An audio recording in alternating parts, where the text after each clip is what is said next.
Hello everyone, welcome back to Real Reds Talk, the #1 independent fan channel dedicated to Manchester United, and we are currently in tournament mode. This is your preview for England versus Iran. Joining me on the show today, we have Sam. What did you make of that first game, Sam? I missed the first half, which apparently was where all the action and the exciting stuff happened. Yeah. And then Yeah. I got back for the second half, and what an utter boring shit show that was. Utterly devoid of anything I could mention to you or remember because it was shit. Yeah, again, much of 2 hours. First half, quite decent in fairness. 2 decent goals. Well, one was a penalty, but Enner Valencia's second header was decent. It was that. They get a goal disallowed as well. Yeah, disallowed because VAR. Yeah. There's so many people just. I think that was basically the highlight of the game, which tells you everything that you need to know. It was that flat in the second that you could rest your fucking drink on it. It was honestly, it was so bad the second half. Well, I did when I tuned into the stream. You and Shreyas were ranking vegetables, so I figured the game wasn't that exciting at that point. You would be right to assume that. Don't forget, guys, if you would like to subscribe to our wonderful YouTube channel, just click the red button in the bottom right corner and smash a like on the video as well. We're currently on 767. Yeah, 767. So if you could push that up to 800, that's our target. Hopefully by the end of the month, that'd be amazing. And for anyone currently watching, if you'd like to make a donation to our Movember campaign, which is why me and Sam are growing the lovely moustaches, the link is in the video description. And honestly, I have to be honest with this, yeah. When it gets to the end of the month, I can't wait to shave it off because it's driving me fucking mental. It's driving me mad. Every time I like lick my lips, I can feel a hair just. Yeah, it's like I've got fucking whiskers. Like, just honestly. Yeah, it's irritating, but it's for a good cause. So if you'd like to make a donation, the link is in the video description. Bit of quickfire World Cup, Sam. I'm going to ask you a series of questions related to the World Cup, and it's just basically opinion based. So, Who will be England's best player in the tournament, do you think? I think I said this on the countdown, didn't I? I think I went with Bellingham, but I think Harry Kane has also got a good shot as well. Okay, yeah. What about Golden Boot? Do you think he's got a chance? Harry Kane, yeah, of course. Like, he's a goal scorer. Yeah. Didn't he get it at the Euros? Yeah. So like he's got a chance. Like I think the level of talent competing with him is a bit higher at this World Cup because you've got the likes of Neymar and your boy Vinicius Junior. Obviously Benzema's out. Benzema's out, which is a shame. Big miss. That would be, and you got Mbappe as well. So yeah, he's got some serious competition to deal with. Yeah, 100%. How many clean sheets do you think we'll keep in the group stage? So Wales, USA, and Iran. We play once, don't we? I think we concede against Wales. I can definitely see that. Okay. USA, I can see us getting a clean sheet, and then Iran. I think if we score early against Iran, I think we run away with it and it's fine. I think if we struggle to score up until like the 70th minute, somewhere we're gonna start panicking, and then they make catches on the counter and like do us in. So that's how I feel about it. But yeah, I'll go with a clean sheet tomorrow. Fuck it. Okay. Which team worries you the most in our group? So if you was a manager now, which team do you think causes the biggest threat? Wales, because they always seem to be up for it when they play us.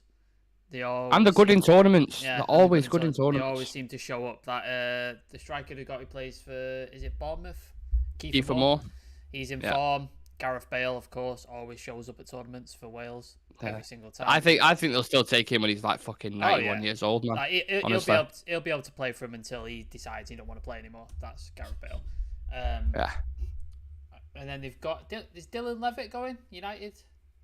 I don't know. I think he's playing for Dundee United at the minute, isn't he? Yeah, in Scotland. He's Welsh, He's Welsh, isn't he? And he got in he's been in the squad a couple of times, so I thought potentially. I haven't. To be honest, the only people I know that are going with Wales is like the likes of the main ones: Ramsey, Bale, all the big names. I think Wales will be the one that might be the tricky game. USA don't look that expansive or that exciting, to be honest with you. And then Iran, we should be beating the likes of Iran, but this is England. God knows what happens. Yeah. Well, speaking of Iran, let's turn our attention to tomorrow's game. The first official game, of course, of the group stage for England. And look, Iran obviously aren't well known for the star-studded players and the Cristiano Ronaldos of the world. But when you get teams like this at the international level, who can be super organised, tough to beat, hurt you from set pieces, sometimes that can be England's kryptonite. And I think it won't be as easy as everyone thinks. Iran actually defeated Uruguay 1-0.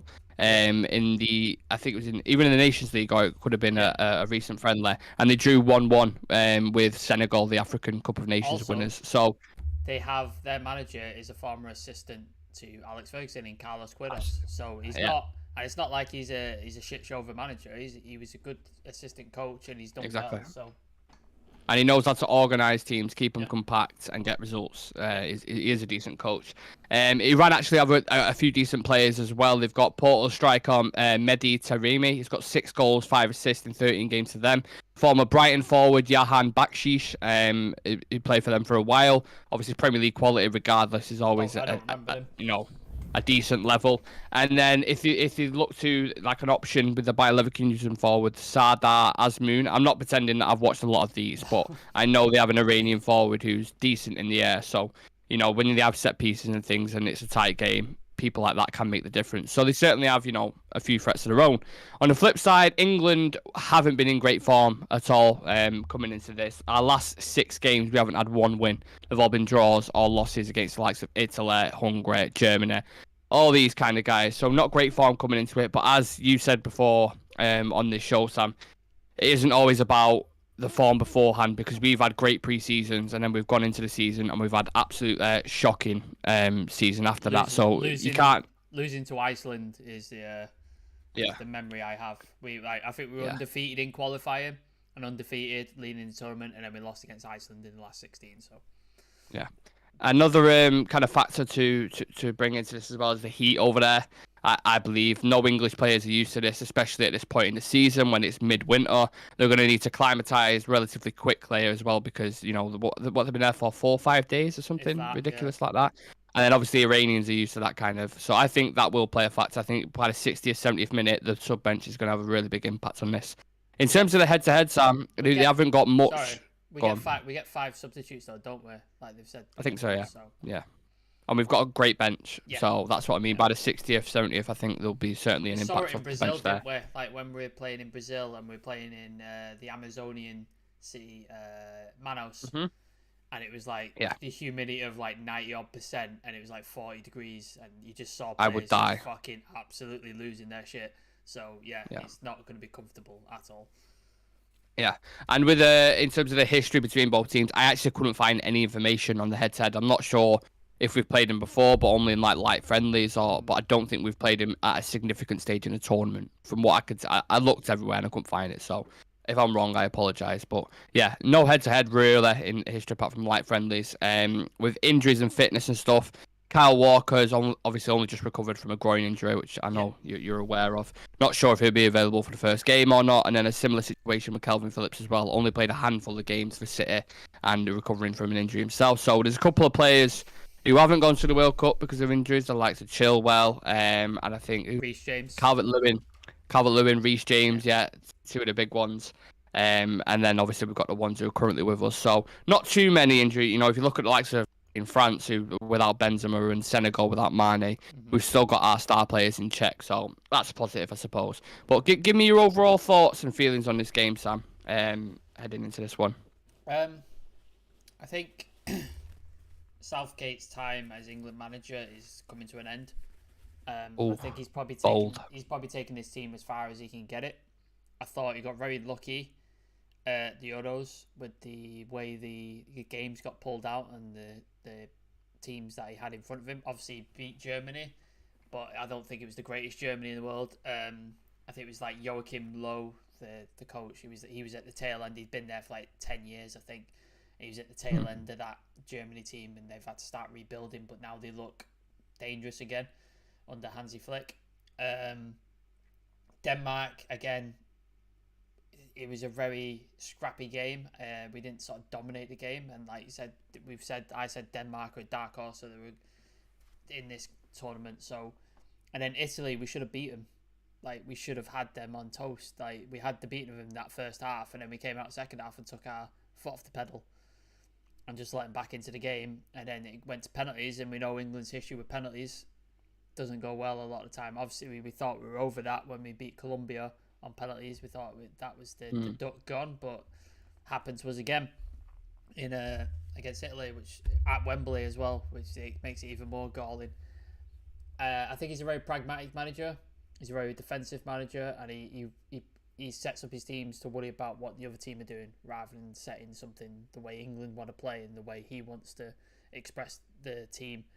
And that's what it's kind of Mourinho-esque thinking, and I'm not a fan of that pragmatism in a manager, and especially with the technical talent we have, the likes of Phil Foden, the likes of James Maddison, the likes of Harry Kane, etc. Like, we've got very, very good attacking talent and some decent midfielders, and I don't think he's going to use them to their full potential. So I think he's going to be, as Aaron says in the chat, Southgate will be our downfall. Yeah, I don't see him offering anything special in this tournament other than what he tried to do last time, and I think England are going to get found out this time. He's done it twice.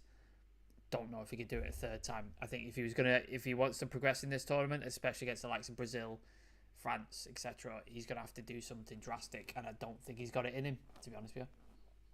Well, on our side of the kind of tournament tree, if you like, from both sides, I think with the biggest teams we can clash are Portugal, Germany, and France. France earlier on in the quarters, I think, if we get past them. If we top the group, of course, and everything goes how people think it would, we'd get to them at the quarters, and then either Portugal or Germany, I think, in the semi-finals. So he's definitely going to have to overcome a few obstacles there. We did it against Germany in the last one. I think Germany will be much stronger this time. Yeah. I think they'll be much tougher. They're looking all right, and they've got better coach now. Yeah, in Hansi Flick. Some exciting players as well. That young player called Muslera, who's been in wonderful form for Bayern Munich. So they'll definitely have more threats. But as a whole, as a tournament, I'm going to come back onto England slightly in a second.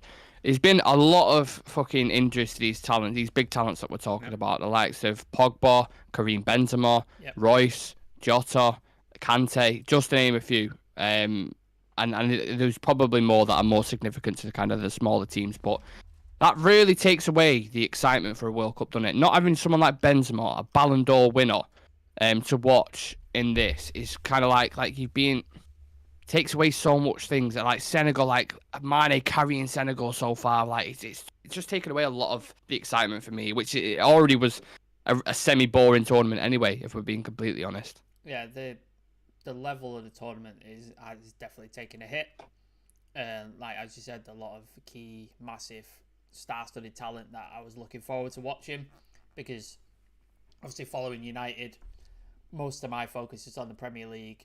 Man United, that's a lot of what the football I watch, so I don't get a chance to watch a lot of Serie A, a lot of La Liga, a lot of Liga, whatever you want to, like where these people play.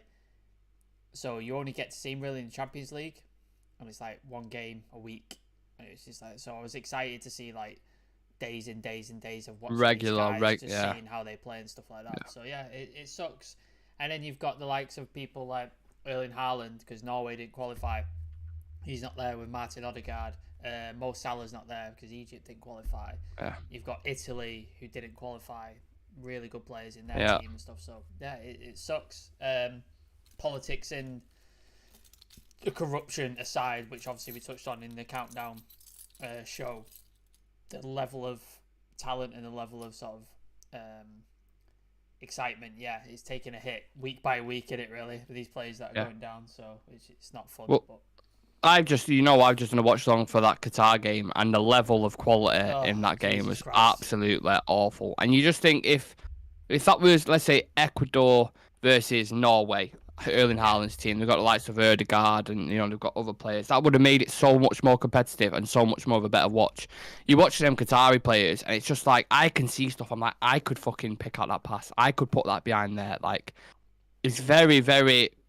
I know they're the host country and the host nation or whatever, but it just doesn't. They are not on the level of any of the teams in that tournament. Legit. Is the Qatari goalkeeper been reported missing yet? Because he was awful. That's going. Oh my god! Yeah. He is going to fucking jail. He is going to jail. So 100%. You know, it's really nice as well. I believe they're trying to expand it as well, the World Cup, so they want to put like 60 odd teams in it or something ridiculous. Oh, fuck that. And it's fuck just like, why are we expanding it? Like, then you end up with the quality is already quite bad with teams like Qatar and stuff like that.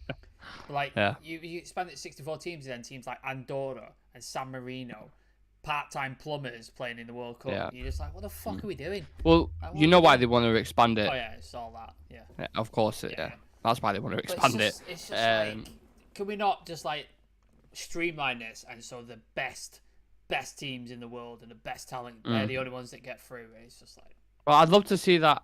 Look, I don't want to see fucking, England, Germany every single week. I get you have to have a difference of variety, but it gets down to a certain level, like your San Marinos and like your Qatars, where it's just pointless. When you come up, you just know they're not going to win it. I believe everyone deserves a chance, but you won't put Plymouth Argyle in the Premier League because they'd get slaughtered every single fucking week. Like, there has to be a certain level, I believe. But again, it always comes back to money and power, doesn't it? The World Cup is supposed to be the elite international competition. That's what it's supposed to be. And I get, the qualifiers, these teams have the right to qualify. It's just like some of these teams, because of the way the seeding works and the way the ranking works, they're playing each other. So it's just dross playing dross. Yeah. And then they're the best of the dross that's qualified. It's just like, there's got to be a better way to do this. It has to be a better way. Absolutely. Yeah, 100%. Let's forget Gareth Southgate for a minute. England as a team in general, Sam. What are their chances to win it? Because in the past 2 tournaments, we reached the semi-finals, we've reached the finals of the Euros. England obviously have a fantastic crop of players. There's some big players in there. Big boys in there, in the actual tournament itself, who would be hard to beat. The South American teams, especially Argentina and Brazil, are going to be phenomenal teams. Yeah. But our squad with Bellingham, Foden, Kane, Rashford, like these guys are top level players, and the Premier League is the best league in the world right now. Mm-hmm. The one thing with our team is our defence. Could that be our Achilles heel with this tournament, do you think? Especially with the attackers that we're coming up against, Mbappe, Neymar, these kind of guys. Yeah, like, I think we've been over this before, haven't we? That I think it was a mistake not taking Tomori. That's a big mistake. Obviously, the likes of Reece James is not available. I think he's one of the best. I think arguably one of the best right backs we have in England. English anyway. So that's a big miss. And then Harry Maguire, his form has been all over the place this season and last season. So I know he's done well for England previously, but 2 seasons playing like that, what does that do to a player psychologically? Does that mess him up? Does he compartmentalize it and just thinks, no, last time I played for England, I played well? So I don't know how his brain sort of does that. So that's interesting. John Stones, solid defender. I don't have anything against him. And then you're probably going to play, if Kyle Walker's fit, if he's fit, that's a worry because he's only just had surgery with recently. I don't think he'll be fit first game, I think he'll throw Dyer in there. Yeah, so you have to Dyer, who he's all right, I guess. Like, do you know what I mean? Steady Eddie, as Souness would say. He's not pulling up trees. He's not Rafael Varane, Lisandro Martinez, is he? Like, he's not. And I'm sorry, Dan, my mate Dan, if he is watching, he's a Spurs fan. I'm sorry, like, I'm sure you'll agree, he's not an amazing centre back by any means. Just average, nothing to shout about, nothing to moan about, just normal kind of. There's some suspects centre backs to be attacked there and to be exploited, so that's worrying. Pickford always seems to show up for England, no matter what. He seems to pull saves out of his arse and just seems to be able to do stuff that every year I think he's going to let us down, and he never does. So no, he always performs well. He always performs. So, yeah, Alex, you hear that? I'm praising Pickford. The only Everton player to go. Yeah. Oh no, that's not right. Connor Cody's going as well. Forgot about him. Yeah, he plays for Everton. Completely forgot. Yeah. Did used to play for Wolves. So yeah, it's worrying the defence. I think if we had some stronger centre backs, I'd be a lot less worried. If we would have took Tomori, I'd be a lot less worried. But this is the team we've got. So. Yeah, God help us when we feel the likes of, if we're coming up against Mbappe, fucking Neymar, Vinicius, all these guys, like that back Harry three. Maguire against Vinicius Junior. Oh no, no! It's That's just gonna be such fun, a isn't it? mismatch. That's such a mismatch in fucking mobility, honestly. Where if you used to make a prediction for England, how far are we getting? Last 16. Really? Yeah. Wow. But I think we play in the last 16 though. We get Senegal or who's the other? It's either one team from the Senegal, Netherlands, Qatar, and Ecuador group. Yeah. Or it's a team from the France's group, I think. So you think regardless whoever we get, we think they'll just fold in the last 16? I think we limp through this group. I think maybe we get one win. Maybe it's tomorrow. Maybe Iran's the win, and then we sort of draw against the USA and Wales, and we sort of limp through this group, get into the last 16, and then just capitulate in the last 16 and lose. Probably a really shitty way as well, like sort of 1-0 and it's a penalty. Penalties, this one. You know what I mean? Yeah. Like, something like that. So I don't have a lot of faith. I'm sorry. As an Englishman who's supported England, I don't have a lot of faith. It's the manager more than anything. That's the reason I have doubt. I don't have doubt in the players' ability. I think some of the players are really, really good, and we have some real fantastic talent, but they're just not being played to their fullest potential and the level that we could be having them play at. That's sort of my opinion on it. So if we get past the round of 16, can we have a rendition of It's Coming Home from yourself? Mate, if we or the semis or the final, let's say. If we make the final of this World Cup, can we have a rendition of It's Coming Home? At least a 10-second segment of Sam just singing it and praising Southgate. If we get to, I'm not going to praise Southgate, but if we get to a final, I will sing It's Coming Home. Okay, I'll be joining. As long as that doesn't deny me an Argentina-Brazil game along the way. Yeah, that's one. Need that you know what?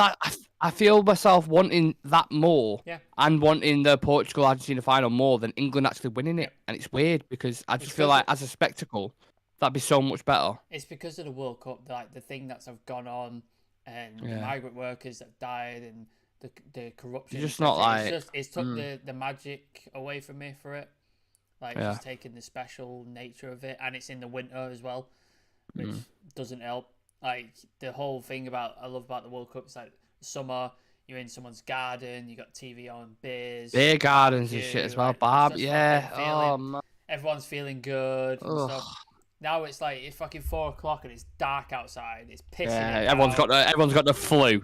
Everyone's just dying, like moping. It's not fun. So that's I think that's affected me as well. I think that's sort of. And the game's on at 1 o'clock, Sam, on a Monday when everyone's in work. I've had I text my work colleague and I was just like, we're having our dinner at 1, right?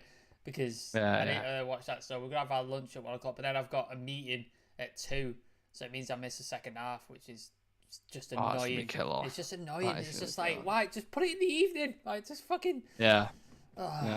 I believe the other 2 games are. I think the USA game with England is at Friday 7 o'clock, and then the one against Wales is Tuesday 4 o'clock, I think, or 7 o'clock. It's one of them 2. So we're all right for them. That's all right. But the Iranian game, which won't be the most exciting game, let's be honest. So it's not too bad. But even still, you wait for a World Cup for 4 years, man. You at least want to watch the first fucking opening group game. It's a bit disappointing. Alec Johnson is in the chat. He says, "I'm working. Kids are in school. Timing is awful." Yeah. It's so bad, man. Honestly, it's so bad. I'm going. There's going to be so many people having a shit at 1 o'clock around the world in work, aren't there? 90-minute shit. just flushing for 90 minutes. The water bill at like Northwest is just going to go through the fucking roof. Just people taking a shit. Fucking hell. It's gonna honestly. There's been so many. Just the retail stores just be empty. There's gonna be no staff in there whatsoever. Oh man. Are there any young players, do you think, we should keep an eye on? Like, think about from a United scouting point of view. We've got the obvious ones like Gakpo and these kind of guys. But watching other teams, I'm certainly going to do it myself. Teams looking at these young guys and thinking, we could do a job for United, especially attackers. I think strikers is going to be the main one. Anyone we should keep an eye on, do you think?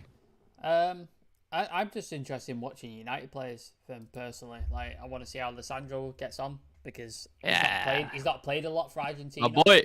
Like he's not been a part of the international setup for a long time, so that'd be interesting. His first World Cup, it'd be good to see like what he goes on. You've obviously got Casemiro and Fred in Brazil, so I want to see that. Like you said, Gakpo, I'd be interested to see him, see how he performs because obviously he's a United target currently. And then the young German guy, like we mentioned, Messiah, whatever his name is. Messiah, definitely interested to see him. He seems like a really interesting player. And then Serbia have got a fucking good team. Got a really good team. Milinkovic, Savic, Vlahovic, Mitrovic, Tadic. Like they've got a good fucking team. They're like they could be one to watch. I know we've been linked with Vlahovic as well, haven't we? Because he's having a really shit time at Juventus. And Juventus are doing shit as well. We've been linked with Milinkovic, Savic for about 10 years, as it seems. Yeah. So yeah, there's a lot of players. There's a lot of football to watch. So yeah, I'm sure there's people I'm missing that are really obvious off the top of my head, but they're the names that sort of come to mind. Young players. Trying to think. Gakpo, he's only 20, 21? Yeah, Gakpo's young, 23. Yeah, something like that. So he's like a young player. What about? I've got a name to throw to you. Enzo Fernandez, Tino, done really well with Benfica. Yeah. That's someone I'm going to keep an eye on. We've been linked with him, haven't we?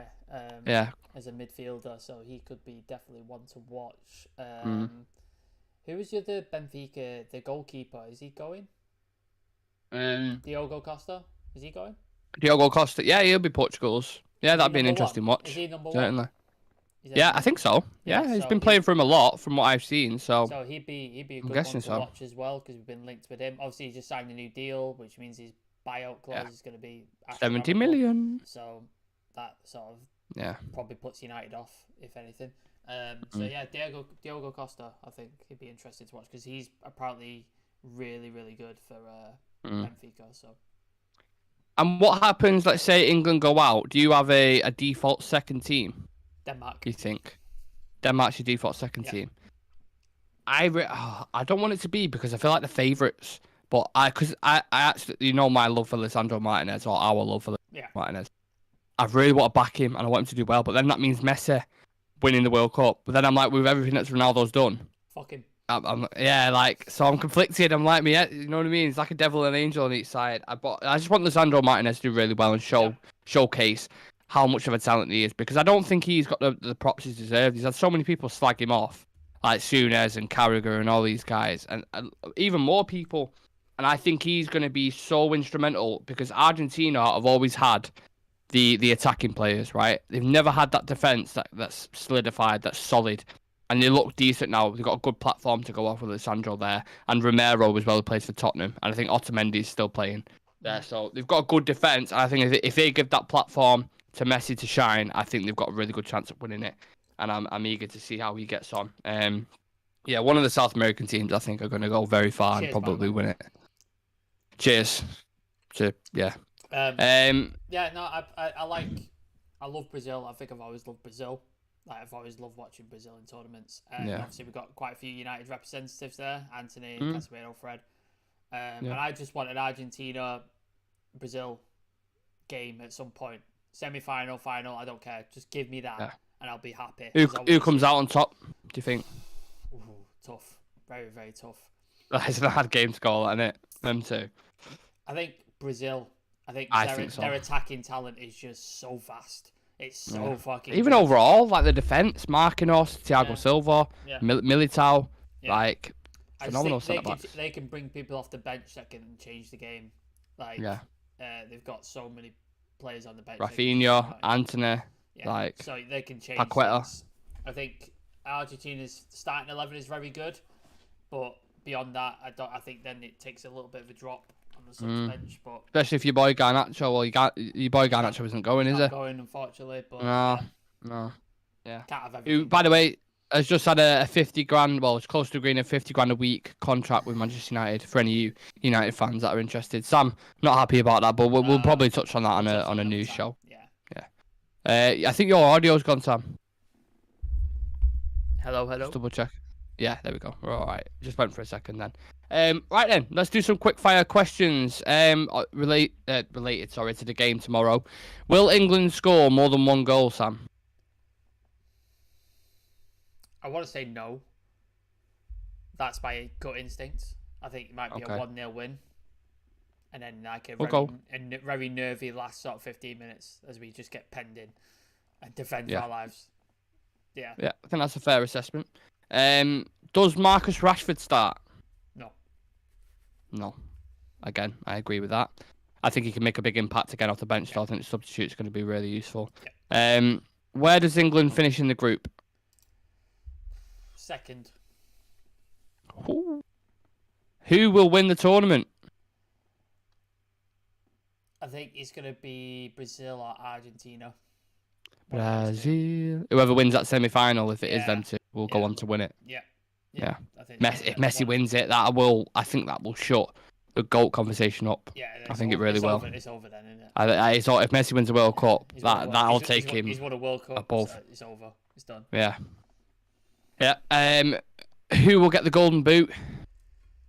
Could be Harry Kane.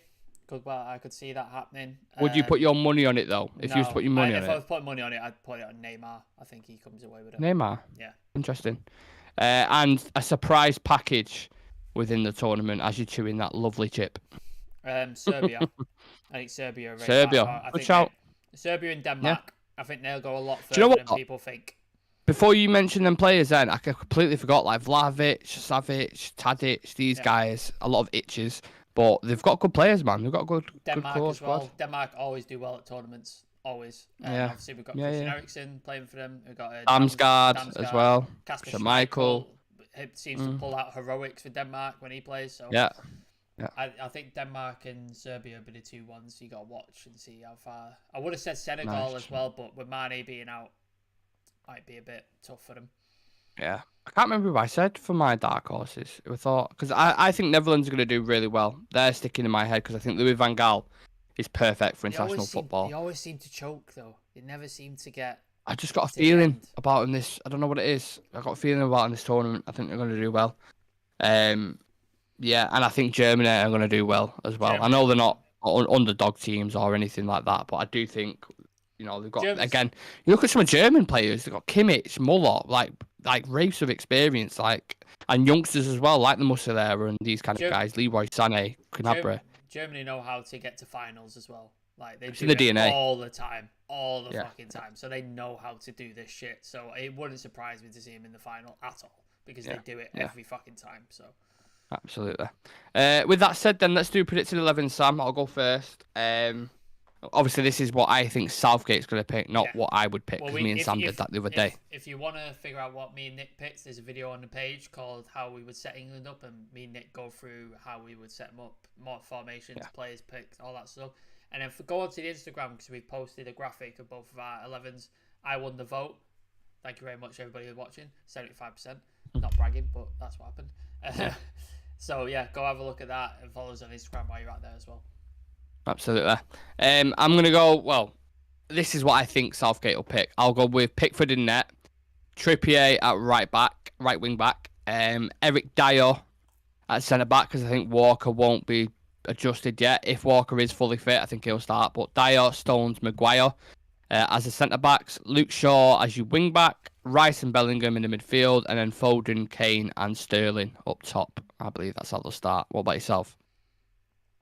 I agree exactly with everything, but Foden would be my one doubt if he starts on. Okay. He doesn't like to start Foden.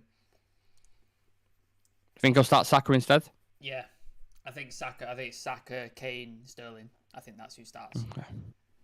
People are saying they can't hear me. Let me figure this out. You carry on talking. Let me figure it out. Yeah, absolutely. So yeah, I've gone with Piqué. Combining names here. Pickford, Trippier, Dyer, Stones, Maguire, Shaw, Rice, Bellingham, Foden, Kane, and Sterling. So let me know, guys, anyone who's currently watching now, or if you're watching later on, make sure you put it in the comments section who you think will start for tomorrow's game against Iran. I checked the stream and it seems fine. Like I've just listened to myself back. I mean, it cuts out slightly at the start when you start speaking, but I don't know. I can hear you fine. I'll keep an eye on it. Yeah. Yeah, so you agree with me just apart from Foden, do you say, Sam? I think Saka starts over Foden, just because that's I think Southgate likes Saka better.